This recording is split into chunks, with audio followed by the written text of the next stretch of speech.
all right. Thanks for stopping by. Well, it's not all right. Why are my eyes puffy and why do I have big circles under the bottom of them? Because I didn't sleep much last night. We got kicked out by the Port Authority, kicked us off the property. We had no idea we were on Port Authority property. Have you ever been on Port Authority property when there wasn't a gate and there wasn't a sign and there was just people coming and going all day and all evening just freely? Well, neither have I. This is how the story goes down. It was about 12:30, maybe 1 a.m. I wake up and I thought I heard something, but I wasn't sure. And I dozed back off, and then my phone rang, and it was Kevin. He said, "Hey, there's a guy out here telling us that we can't park out here." And I'm sleepy, and I'm like, "There's a guy? Is it a guy or is it a cop?"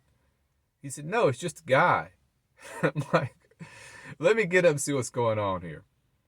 So I get out and I open the door, and I didn't see Kevin. He must have been on the other side of his van.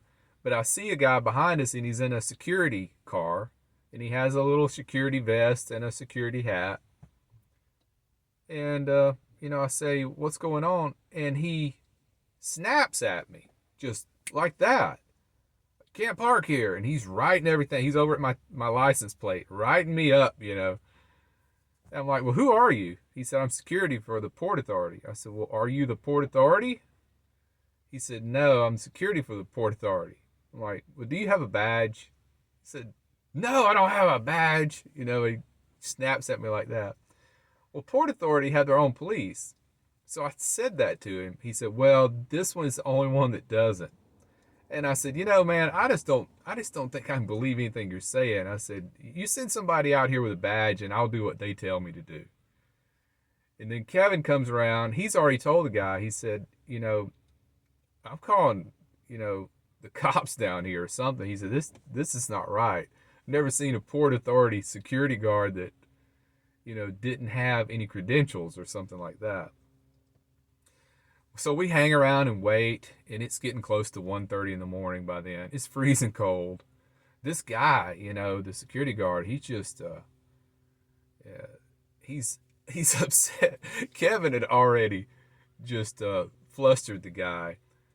And Kevin said, "I don't appreciate the lip you're giving me right now." It was hilarious.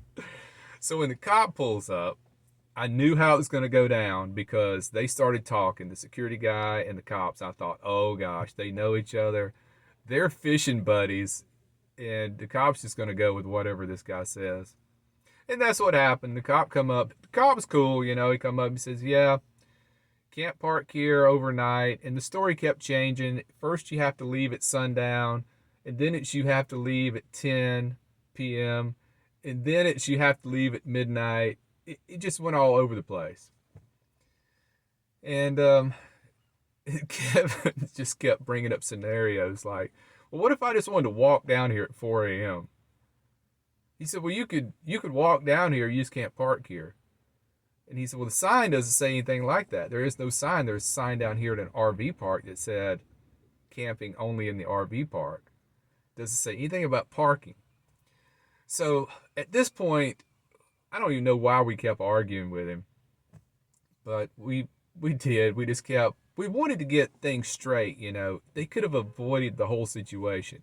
If we see a sign that says no overnight parking, we're not parking there. Case closed. But there is no sign that says that.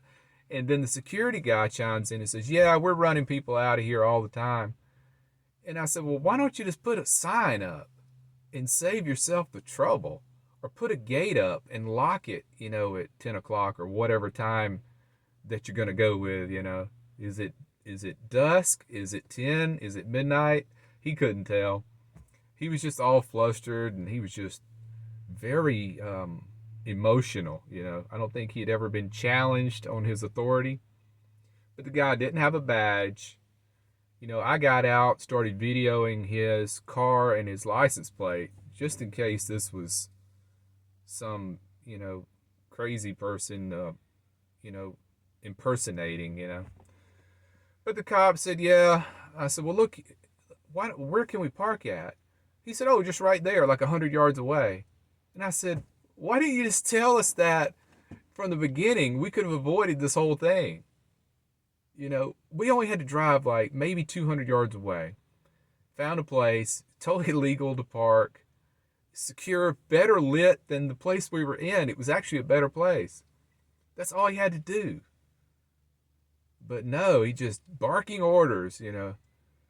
But the cop was much more level headed. You could tell he had had the de escalation training. He wasn't friendly now. I'm not saying that. He was authoritative, like a cop has to be. But it could have been avoided. The guy could have just said, there's better parking right over here. And they could give the security guy some credentials, because not everybody is just going to fall in line. I know I'm not. I'm going to question it before I just say, yeah, oh, I'm so sorry. I'm just, because he could have been anybody. He didn't even have any credentials with him. He did have a little vest on. But so we finally found our new spot just 100 yards or so up the road. That was at like 2 a.m. I get back into bed.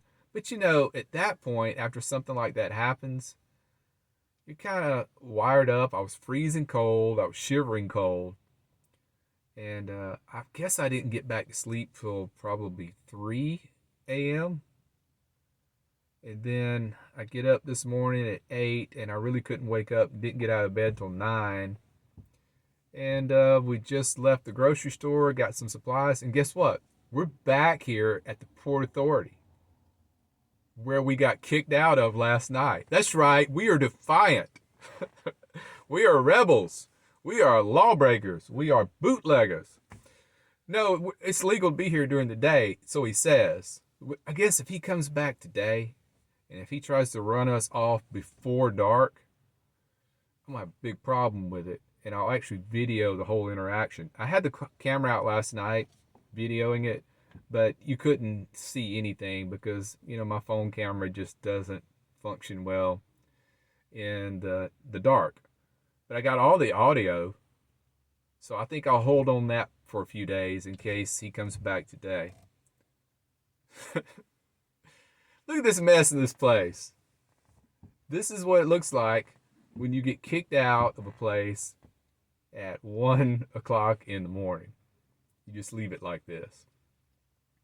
All right, we'll wrap it up for now. Take care, be well, and smash the bell.